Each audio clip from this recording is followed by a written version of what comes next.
Atención, este audiolibro animado es una producción intelectual registrada y una obra derivada creada por Audiolibros Prohibidos IA. Todos los derechos sobre la traducción, narración, caracterización de voz, sincronización labial, animación y composición audiovisual están reservados internacionalmente.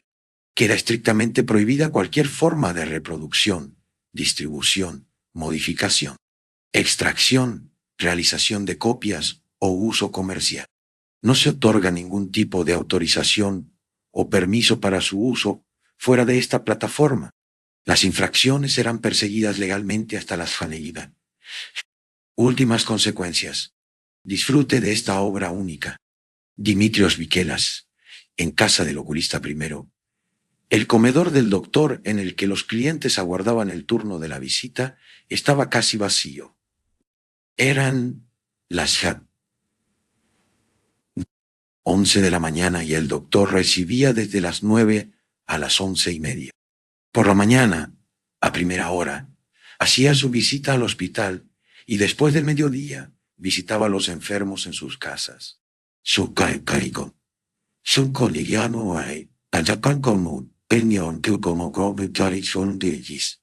Numerosa clientela no se limitaba solo a los habitantes de Atenas, porque su fama de excelente oculista se había extendido a provincias y hasta al extranjero. Los enfermos acudían a él de todas partes, teniendo muy particular cuidado de llegar puntuales para tomar buen sitio, de manera que era muy raro que alguien se presentase pasadas las 11. Por esta razón, la cocinera que desde la cocina situada en el patio abría la puerta tirando un cordón y mostraba a los visitantes la entrada de la casa, enfrente de la cocina, un B, la puerta del comedor, a la derecha, al mismo nivel del patio. En aquella hora, cesaba ya de ordinario de ocuparse en recibir clientes para entregarse exclusivamente a la preparación del almuerzo. Faltaban todavía para ver al médico 3 clientes, o por mejor, es decir, 4. Una señora elegante con una niña cuyos ojos estaban cubiertos con un vendaje de tela blanca. Un señor de mediana edad que llevaba anteojos, pero que en apariencia no tenía daño alguno en la vista, y un joven. Este último seguía la carrera de letras y se preparaba para sus exámenes. El pobre sufría mucho y tenía constantemente la mano sobre su ojo izquierdo. Le tocaba ya el turno, y ya del chasini. Ya un miga contra carancini. Y leva de china cacalinolo un trapo, o ya san. Aguardaba con verdadera impaciencia, de pie, y con el ojo derecho fijo en la puerta del despacho del oculista. El hombre de mediana edad era nada menos que el subprefecto de la isla de Santorín.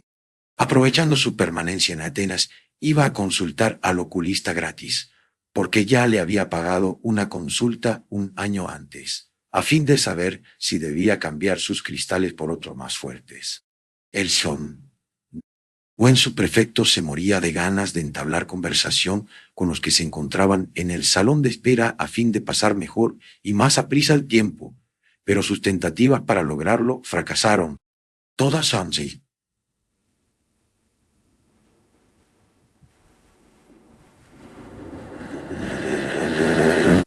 El estudiante contestó muy lacónicamente, casi con brusquedad, a su pregunta de si padecía a consecuencia del exceso de estudio.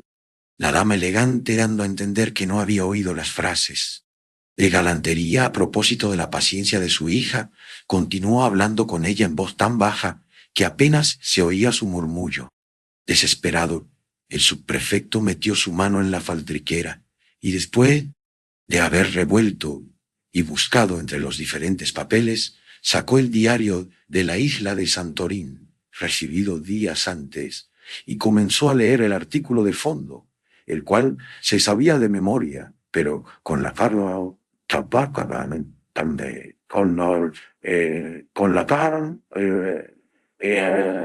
pena de no poder hacerlo en voz alta, de manera que lo oyeran el estudiante, la elegante dama. El artículo en cuestión decía lo siguiente: El señor subprefecto partió ayer para Atenas. Deseamos su pronto regreso para bien de nuestra isla.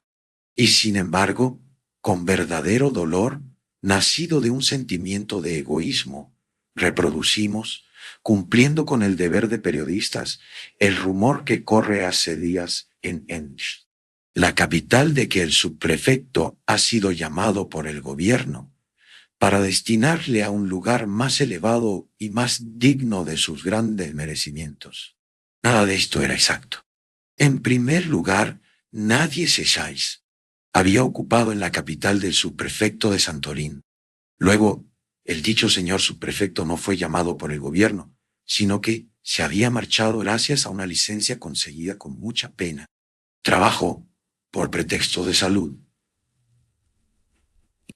Por último, no se trataba de ningún ascenso, sino del temor de una cesantía, en cuanto que el diputado que le protegía, quejoso del gobierno por negarse a algunas reclamaciones suyas que el ministro juzgó excesivas, negociaba ya las condiciones de su ingreso en las filas de la oposición. Todo esto lo sabía el subprefecto, y por esta razón corrió a Atenas en Ompus, busca de nuevos apoyos, utilizando las numerosas relaciones de su esposa.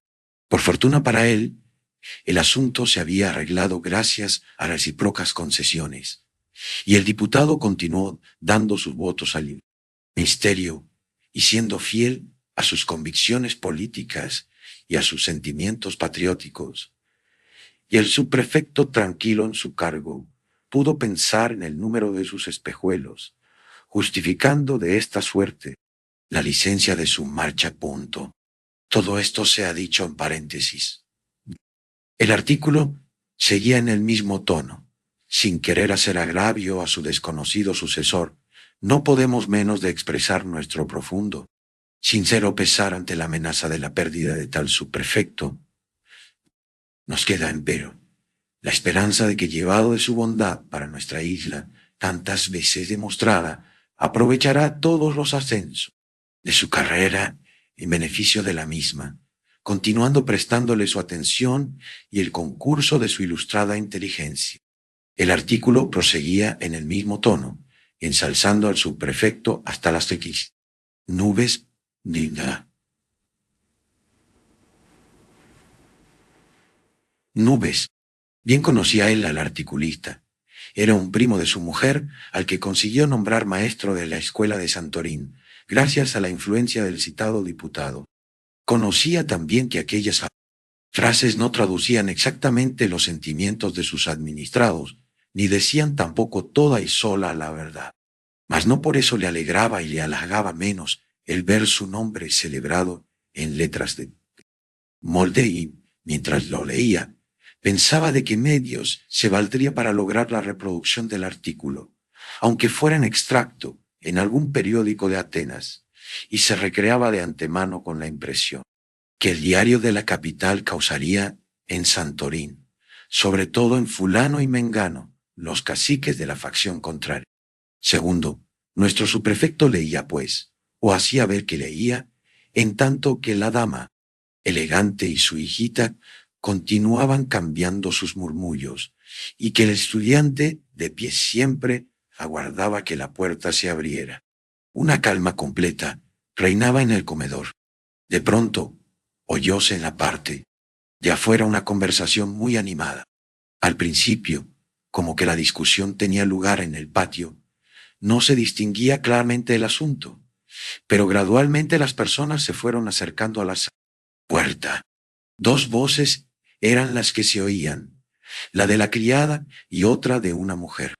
La de esta última, humilde, de timbre muy dulce, y era preciso prestar gran atención para reconocer que era de una mujer ya, entrada en años. Os digo que hoy no se le puede ver ya, decía la muchacha. Pues me han dicho que hoy recibía. Es verdad, por las mañanas a primera hora recibe en el hospital. Id mañana allá, y los veréis. Pero me han dicho que le podríamos ver aquí. ¿Y qué importa lo que os hayan dicho? Escuchad lo que yo os digo. Mas no me acabáis de decir hace un momento que estaba en casa, y no lo niego. Está en casa. Pues bien, nos recibirá. Me han dicho que el doctor era una persona excelente. Vuelta otra vez con lo que os han dicho. Lo que yo os digo es que vayáis al hospital. Y qué sé yo, por ventura donde está el hospital, quisiera verle aquí. Diego, ¿cómo he de hacerme entender? Aquí no recibe más que la gente que paga. ¿Y quién os ha dicho que no le pagaré? Esta respuesta cayó los argumentos y la resistencia de la gruñona criada, la cual se entregó, aunque no sin protestar. Desde el momento en que no queréis oír la razón, le dijo, entendeos con él. Fí ahí la puerta. Cesó el que de la chigalis. Senda la condubo parendi, talnichi, en la vajilla a la genitu. Diálogo iba en la entrada, y sobre las losas de mármol blanco se oyó el ruido de pasos pesados que anunciaban la presencia de otra persona, que acompañaba a la vieja de la voz dulce. Entre tanto, el subprefecto, había interrumpido su lectura. Con el diario desplegado sobre las rodillas, se enteró de todo el diálogo, y ahora escuchaba atentamente el sordo ruido de pasos que avanzaban con lentitud y vacilación. La niña, levantando de sus ojos la venda que los cubría, preguntaba a su madre con inquietud, ¿qué pasa? ¿Qué dicen? El estudiante, dejando de observar a la puerta del despacho del doctor, dirigió su ojo sano hacia la entrada de la antesala. Todos aguardaban con curiosidad la llegada de los que venían. Tercero, la puerta se abrió al fin. Se abrió y entró en el comedor una mujer del pueblo, de unos 60 años, poco más o menos, que acompañaba a un isleño todavía más viejo. La vieja era de pequeña estatura y se le hacía aún menor el llevar al lado al anciano de alta presencia, cuya mano izquierda tenía ella fuertemente asida. El viejo se apoyaba además en un grueso bastón, por el modo con que con él golpeaba el suelo, por su cabeza echada hacia atrás y el pecho saliente, como si temiera chocar con algún obstáculo imprevisto, por la vaga mirada de sus ojos abiertos desmesuradamente, por todo, en fin, se conocía al punto que era completamente ciego. Su fez rojo y sus anchos pantalones de tela azul habían perdido su color primitivo a fuerza del uso del tiempo. Por sus mejillas hacía días que no pasaba la navaja. En una palabra, todo su exterior acusaba pobreza y justificaba de sobras la insistencia de la cocinera en mandarles al hospital. Por el contrario, bastaba ver a la vieja paisana para comprender que no era vana fanfarronada su promesa de pagar allí. Médico. Sus vestidos de luto eran sencillos, pero nuevos y de buena calidad. Su cuerpo, abierto en el pecho, dejaba ver una camisa de seda blanquísima de la cual salía su cuello lleno de arrugas. Iba tocada con un pequeño fez negro ligado a la cabeza con pañuelo del mismo color. Por ambos lados pendían sobre sus sienes dos pequeños rizos de cabello blanco. Llevaba sobre sus espaldas un chal negro, única concesión a las modas europeas de reciente importación. En suma, se conocía que se había puesto lo mejorcito de su bol para ir a ver al doctor. En cuanto entró en el comedor que hacía de antesala, llevando al ciego de la mano, echó una mirada a su alrededor y se paró dudosa. En su pueblo el médico no tenía antesala, ni los clientes aguardaban turno. Lo que más la sorprendió fue el silencio de los circunstantes, que la miraban con curiosidad, sin que al parecer tuviesen ninguna relación unos con otros. En un principio creyó que el médico era el estudiante, y se disponía a su encuentro, arrastrando al viejo. Mas reflexionó luego que para médico era demasiado joven, y se dirigió hacia el subprefecto, el cual, con el periódico encima sus rodillas y los anteojos caídos sobre la nariz, la miraba sin pestañear por encima de ellos. Le pareció que tampoco tenía aire de médico, pero como quiera que fuera creyó que le podía sacar de dudas, y resueltamente le preguntó con su voz melosa, ¿es usted el doctor? No, señora. El médico está en su cuarto, ahí dentro, y nos recibirá por turno. Primero a este caballero, luego a aquella señora con su hija. Enseguida a mí y por último a usted. El subprefecto se agarró con gusto a la oportunidad que se le presentaba de soltar su lengua. ¿No se sientan ustedes?, añadió mostrando 2 sillas a su lado. Siéntese usted y su compañero, que la cosa va larga y han de aguardar turno. La mujer hizo volver con destreza y suavidad al viejo de espaldas a la silla, y luego poco a poco le fue arrimando al asiento, hasta que se sintió completamente colocado. Apenas en su sitio, suspiró profundamente. Dios misericordiosísimo, tened piedad de mí. Su voz era tan ronca y tan lastimera al propio tiempo que la niña de los ojos vendados tuvo miedo y se acercó cuanto pudo a su madre, que empleó todo su esfuerzo en impedir que se levantara la venda de sus ojos. Tranquilízate, le murmuró en voz baja, tranquilízate. No es nada. ¡Ey, pobre! Hombre sufre también de los ojos. La vieja no dio, al parecer, importancia alguna a la exclamación de su compañero. Se sentó a su lado, volviéndose al subprefecto, le dirigió la palabra, manifestándole, sin rodeos ni preámbulos, sus quejas contra la cocinera. Sentía tanto más la necesidad de desahogar su corazón, soltando en palabras su vehemente cólera, cuanto mayor había sido el esfuerzo hecho para contenerse durante la discusión habida en el patio, a fin de ganar causa, con medios suaves. ¿Ha visto usted?, exclamaba, ¿no querer dejarme entrar? Aquí no se recibe sino a la gente que paga. ¿Y quién? ¿Le ha dicho que yo había venido a ver gratis al médico? Adiós, gracias, no necesito de ella para nada. Podremos ser pobres, pero tanto como vivir de limosna, eso no. Creerá mi señora que porque no va una vestida a la franca, uno, y no lleva sombrero, ya no es nadie. Vayan al hospital. Pues no, señora, el doctor nos verá aquí y yo le pagaré lo que sea. Y al decir esto, metió la mano en el bolsillo para palpar su dinero. El subprefecto creyó llegado el momento oportuno de tomar la palabra, pero la vieja se lo impidió. Es verdad, prosiguió, que no vestimos a la franca, ni somos ricos, pero así y todo en nuestro pueblo algo significamos. Que vaya allí mi señora y verá si vive de limosna la señora Loxia. Uno así llaman en Grecia y en general en Oriente al vestir a la europea. Cuarto interrumpió las vieja el ruido de la puerta del despacho que se abría en aquel momento. Todas las cabezas se volvieron hacia el lado de donde salían el cliente y el doctor con él.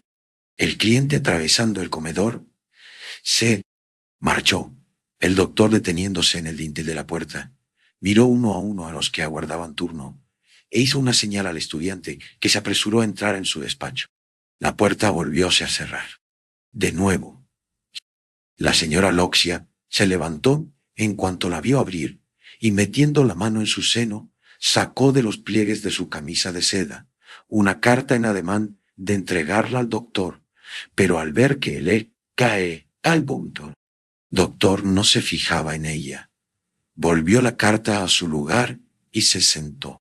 Esta interrupción calmó algún tanto sus furores contra la criada. El subprefecto sacó su reloj y miró qué hora era. Supongo, dijo, que este señor no va a hacernos aguardar tanto como el otro. Me le figuraba más viejo, observó la señora Loxi. ¿A quién?, preguntó el subprefecto. Al médico. No es tan joven como parece. Dios le conserve muchos años, replicó la vieja. Es un gran médico, añadió el subprefecto. Hace milagros, verdaderos milagros. ¿Cuántos y cuántos en nuestra isla le deben la vista? En la fonda trataban de persuadirme de que fuera a consultar otro, pero ¿qué había de hacerles yo caso? ¿Y quién era este otro?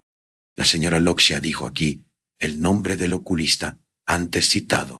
¿Se le puede acaso comparar con este? Dijo el subprefecto con aire de menosprecio. ¿Qué sé yo? Una vez me leyeron en unos diarios los remitidos de agradecimiento de fulano y mengano a quienes había curado, con una larga retaíla de elogios, y no se figure usted, estaba todo en letras de molde. ¿Y usted cree todo lo que dicen los diarios? Ah, señora, todos estos elogios son pagados. Al hablar de esta suerte, su prefecto había olvidado completamente, por un momento, el diario de Santorín. Mas al punto se acordó que no tenía derecho de acusar de un modo tan grave la integridad de la prensa.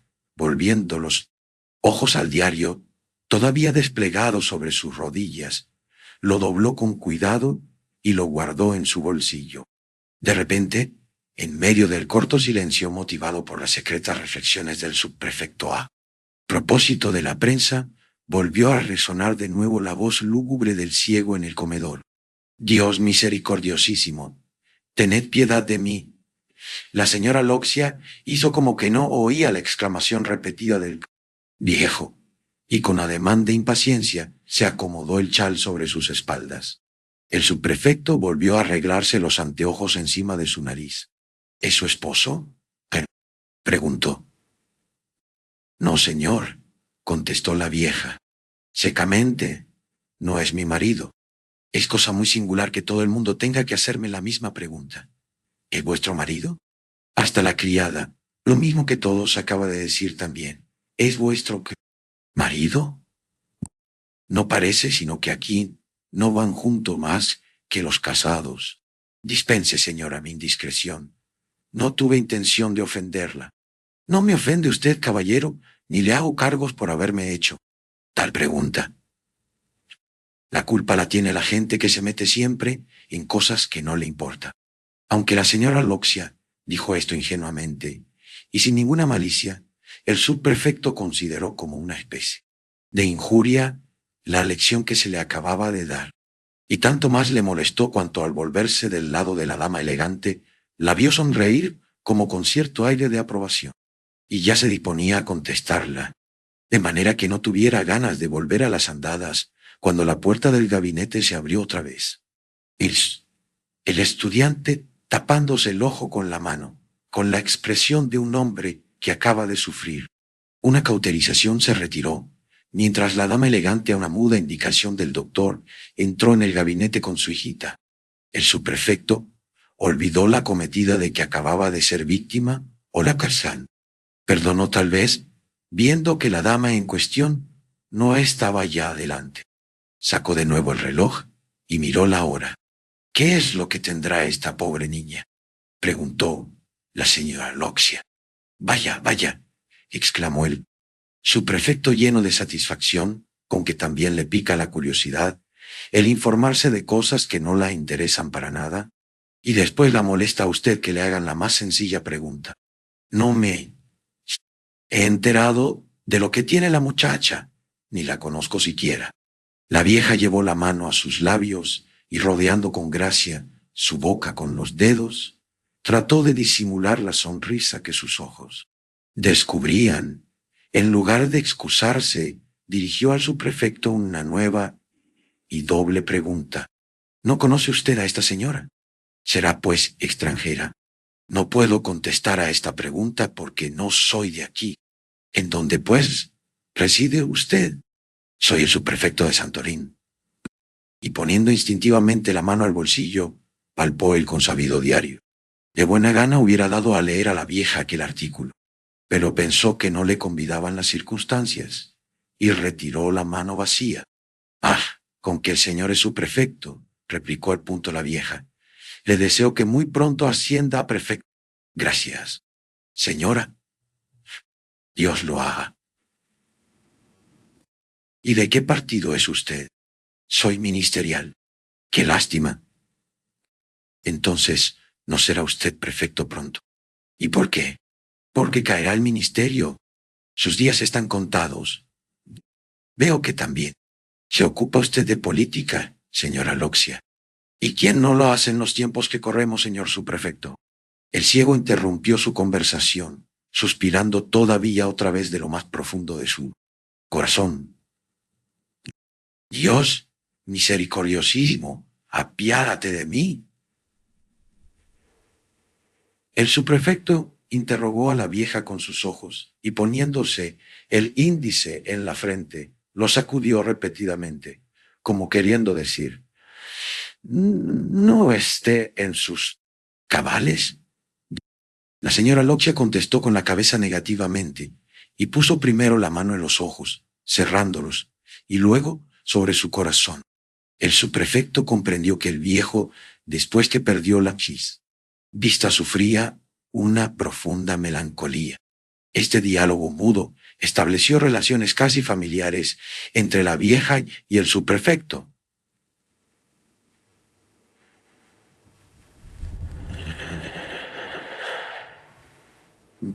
Si todavía quedaba entre ellos alguna nubecilla de resentimiento a causa de la pregunta que éste había hecho acerca de si aquel viejo era su marido, se disipó entonces por completo.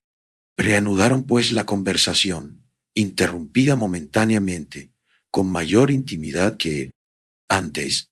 La política hizo el gasto.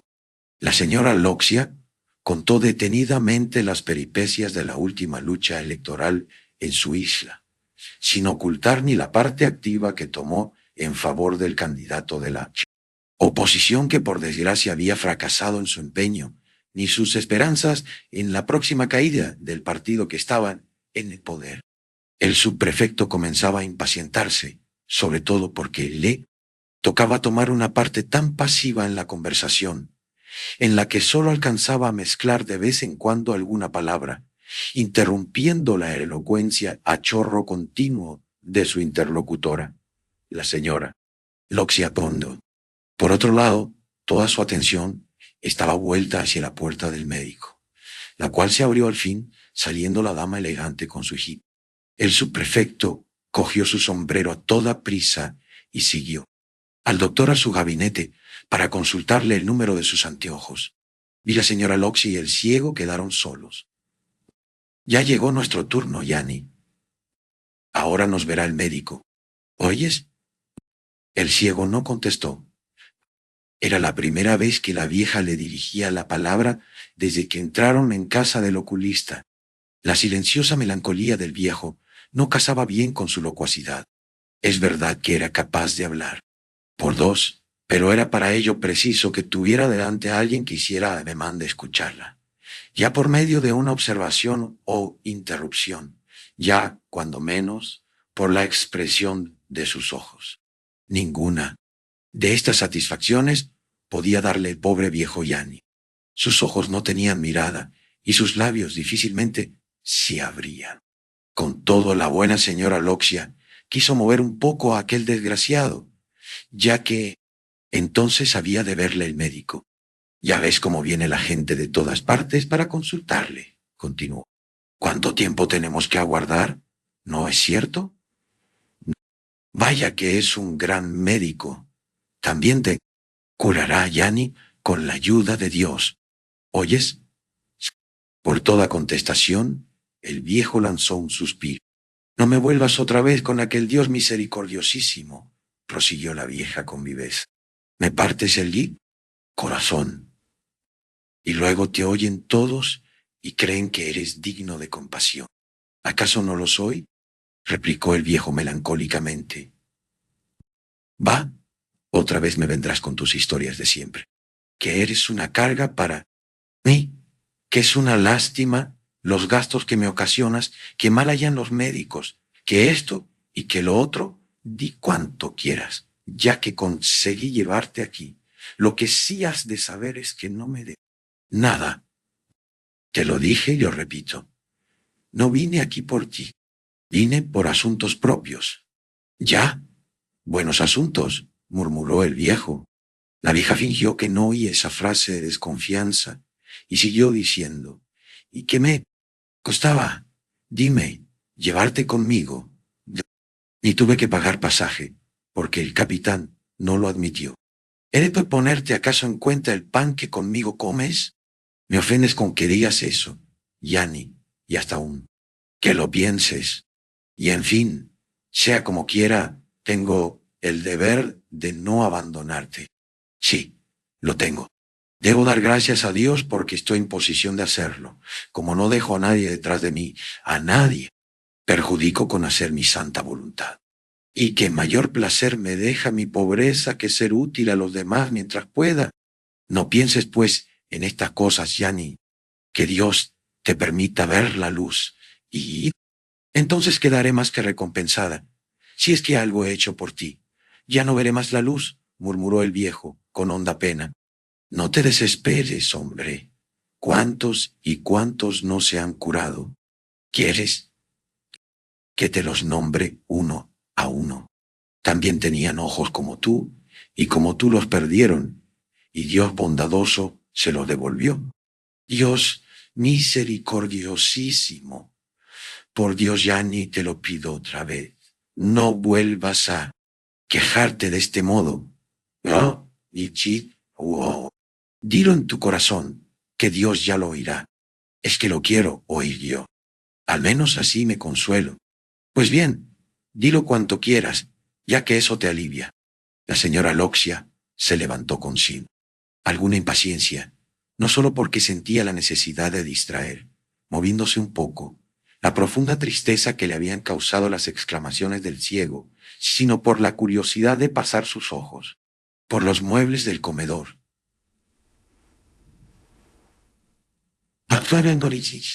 Lo que principalmente llamó su atención fue el retrato del médico, al cual observaba atentamente en el momento en que se abrió de nuevo rechinando la puerta del gabinete.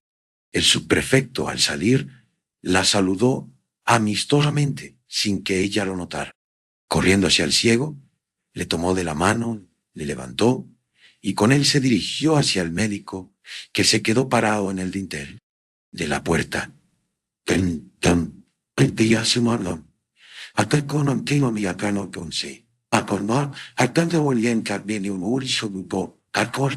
Séptimo, en aquel momento el reloj de la iglesia vecina dio las 12, y al mismo tiempo por una puerta lateral entró en el comedor la cocinera llevando una ancha bandeja llena de platos, vasos. Lo siento mucho, buena mujer, dijo el médico adelantándose hacia la vieja. Pero ya lo ve usted, es mediodía y tengo que salir inmediatamente después de la comida. Vengan mañana, se lo ruego. Oh, mejor vengan por la mañanita al hospital. Punto. ¿No lo oéis? No. Ya os lo dije, añadió la cocinera mientras dejaba la pesada azafata encima la mesa, y dirigiéndose a su señor, dijo todavía. Me sequé la cara y como lo quiero, garganta para convencerlo de que fuera de mañanita al hospital, y no hubo medio de que me atendiera. La señora Loxia sintió que la sangre le subía a la cabeza, pero se dominó y sin volverse a la misma. ¿Cocinera? Con voz dulce se dirigió otra vez al médico. ¿No será usted capaz de hacer una cosa semejante, señor doctor, a unas gentes que han emprendido un viaje tan largo, tan solo para ver? No. Estaremos mucho tiempo. Con solo examinarle ya comprenderá lo que tiene. Se lo ruego por Dios, mi buen doctor. El médico se sintió conmovido. Ah, me olvidaba, prosiguió la vieja. Traigo una carta para usted de nuestro médico. Y soltando la mano del ciego, sacó de su bordada camisa una carta que mostró al doctor. Me dijo cuán bueno era usted, y como su corazón de oro consuela con su bondad a los enfermos, antes de que los cure su ciencia. Ah, qué aduladora es usted, exclamó sonriendo el médico, y abriendo la carta de su compañero de profesión, se dirigió hacia su gabinete.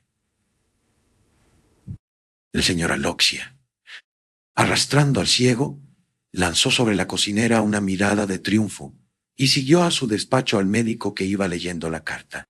Aquí su contenido, querido y respetado profesor. Os recomiendo calurosamente a la dadora de la presente. La señora Loxia es la bondad personificada.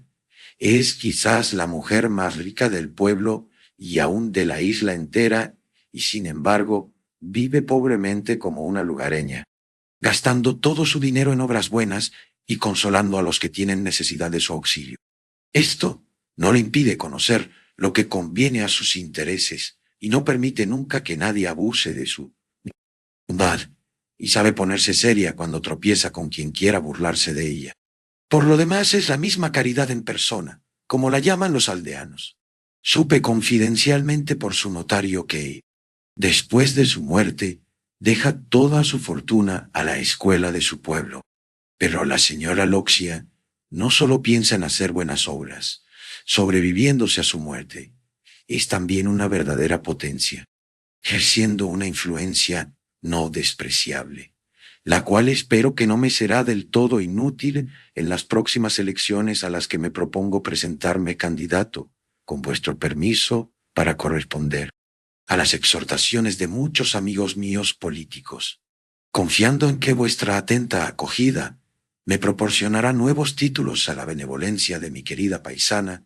Tengo el honor de suscribir, etc. Ni una sola palabra para el ciego. El médico no dio mucha importancia a esta omisión. De todo cuanto en la carta se decía, lo que le hizo más impresión, hay que confesarlo, no del todo agradable, fue la pretensión de su compañero de profesión de presentarse candidato. «Imbécil», dijo para sí, arrojando la carta sobre la mesa. Volvióse entonces hacia el viejo, le tomó por la mano, le condujo cerca a la ventana, y abriendo los párpados con los dedos, observó un momento con gran atención sus ojos privados de luz. Después, mirando a la vieja que seguía fijamente todos sus movimientos, extendió horizontalmente la mano, como queriendo significar: «Ya no hay remedio». La vieja puso rápidamente el dedo en sus labios y juntó después ambas manos con aire suplicante. Quería ocultar al viejo lo incurable de su dolencia. El médico comprendió la muda súplica.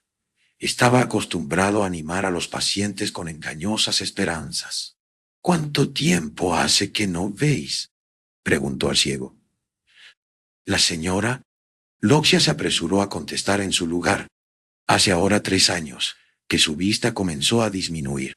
El pobre muchacho dejó el país cuando todavía era joven. Trabajó mucho para ganar el pan, mas todas sus economías las gastó con los médicos de por allá. Entonces resolvió volver a su país. Hará esto cosa de un año.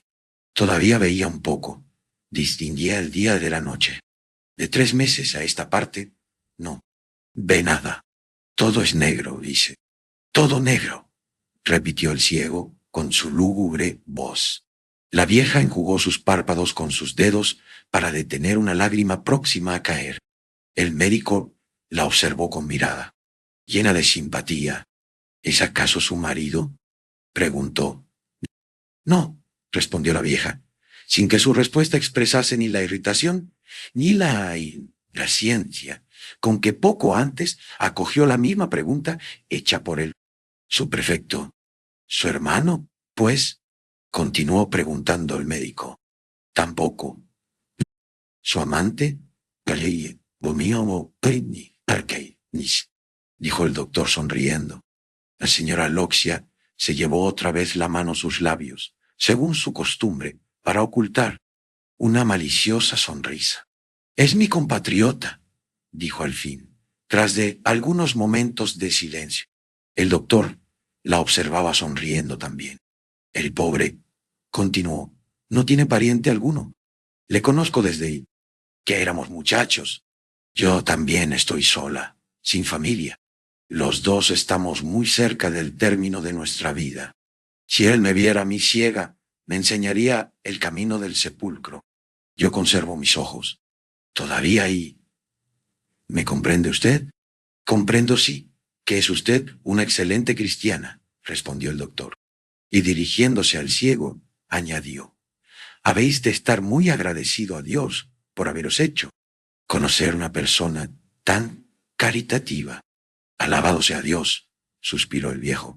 «¿Y qué medicina le recetará usted?», preguntó al doctor la señora Loxia, guiñando un ojo, para darle a comprender la intención de su pregunta. Voy a ordenarle una poción para lavarse los ojos, mas es preciso que se ocupe en hacer algo con las manos. Es lo que o le digo siempre, doctor. Con las manos cruzadas y los ojos cerrados, la inteligencia concluye por embotarse. Yo le aconsejo que tejas estos. La señora os da un buen consejo y hay que obedecerla, dijo el doctor al ciego. Este sacudió la cabeza y guardó silencio. El pobre no se forjaba ilusiones, bien conocía que no vería la luz mientras estuviese en este mundo. El médico se sentó en su despacho para escribir la receta y entretanto la señora Loxia sacó el pañuelo de su seno, deshizo un nudo que había hecho en un extremo y tomando 2 piezas de plata de 5 dracmas cada una, las dejó sin hacer ruido encima de la mesa. ¿Qué es esto?, exclamó el lis. Doctor, recoja a prisa su dinero. A esta hora no recibo a los clientes, solo recibo a mis amigos. Y tomando entre las piezas de dinero que había encima de la mesa una de oro, quiso añadirla a las 2 de plata, obligando a la vieja a recibirla. Para los cestos, murmuró señalando al viejo. Esto no es justo, dijo la señora Loxia. No solo no quiere usted aceptar el dinero, sino que aún quiere usted regalarlo. No, eso de ninguna manera. Y rechazó decididamente la limosna. No se equivocaron los que me dijeron que era usted una persona excelente, continuó ella. Usted sí que es una excelente mujer. Yo le aseguro que en su lugar no me hubiera puesto en camino, ni corrido el peligro de ahogarme por un hombre que no fuera ni mi marido, ni mi hermano, ni mi amante. Pues bien, es preciso que se lo vea, ¿no?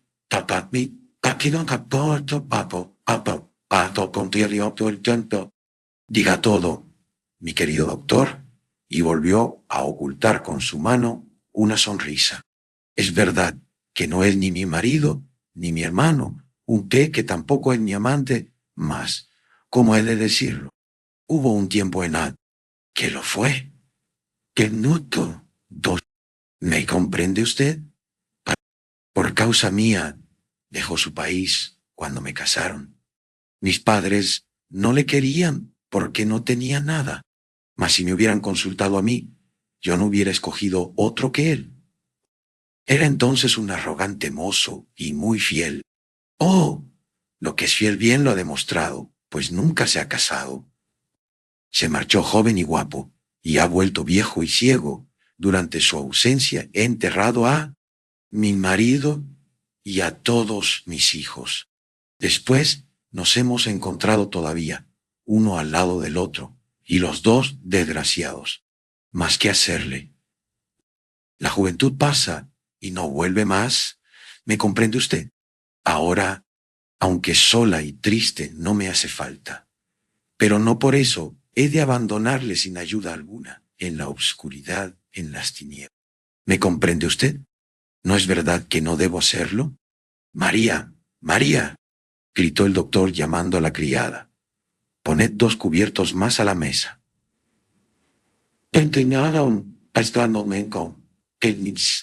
Y dirigiéndose a la señora Loxia, le dijo, mi buena señora, me contará usted todo esto, con calma, en la mesa, porque me gusta. Mucho. Oh, esto no es posible, señor doctor. Sentarnos a la misma mesa que usted. Pues así será y sin réplica, dijo el doctor. La señora Loxia persistió en su negativa, mas de pronto pensando en que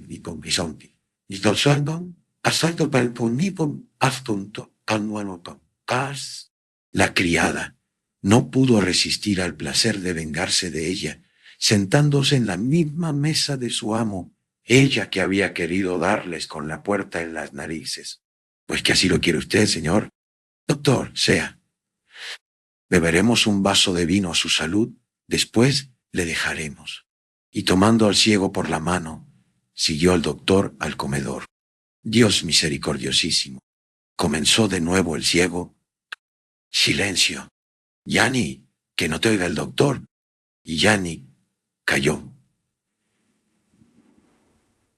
Mi compañero, pensó el doctor, ya a creer que he hecho todos estos cumplidos a esa buena mujer para procurarle, con que quiere también ser diputado, que lo sea, ya verá lo bueno que es. Ah, señor doctor, dijo la señora Loxia, mientras el médico llenaba los vasos, si quisiera usted ser nuestro diputado, yo removería la isla para que saliese elegido. Muchas gracias. No tengo ningunas ganas de serlo. No, tome usted a mi compañero bajo su protección, en mi lugar, y levantando los vasos llenos. A la salud de usted y a la de su antiguo novio. A la de usted, señor doctor. Fina atención. Este audiolibro animado es una producción intelectual registrada y una obra derivada, creada por Audiolibros Prohibidos y ya. Todos los derechos, todos, sobre la traducción, narración, caracterización de voz, sincronización labial, animación y composición audiovisual están reservados internacionalmente. Queda estrictamente prohibida cualquier forma de reproducción, distribución, modificación, extracción, realización de copias o uso comercial. No se otorga ningún tipo de autorización o permiso para su uso fuera de esta plataforma. Las infracciones serán perseguidas legalmente hasta las últimas consecuencias. Disfrute de esta obra única.